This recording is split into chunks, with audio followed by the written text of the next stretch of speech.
And after Joseph had given God the glory, and Joseph had given God the honor, and Joseph had given God the praise, God revealed the interpretation of the dream. And he said, "Oh, Pharaoh, the 7 years represents, the seven animals represent 7 years.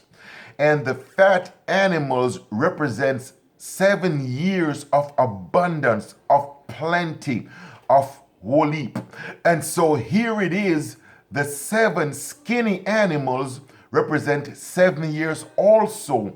And they represent 7 years of nothing, total bust, bankruptcy, nothing will be around. And so the corn is the same thing.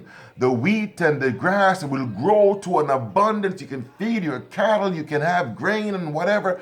But after 7 years, there's going to be nothing growing, barrenness throughout the land, infertility, no fertile land.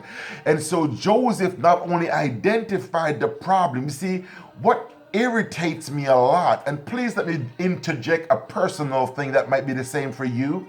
It irritates me when people have all kinds of problems and no solutions. I don't believe in problems, I believe in solution. If something happened, let's find a solution. Let's not talk about the problem and beat it to death, and when we're finished, we're at the same place where we began.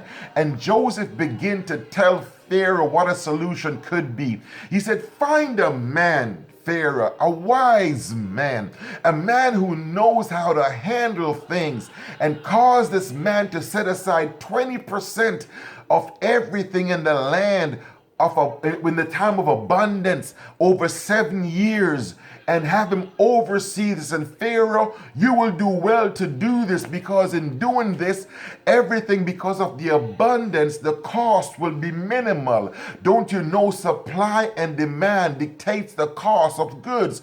And so Joseph was able to tell him to do this in that time, and then you'll store up in barns, that when the time of lean comes, when the time of meagerness comes, when the time of nothingness is there, you will have an abundance to sell back to the people.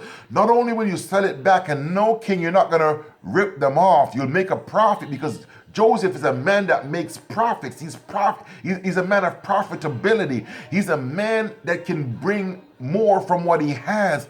And so Joseph is instilling this vision of who the king Pharaoh should choose for a task like this. And you're about to see what happens in the next clip. Blessings, grace, peace, and mercy.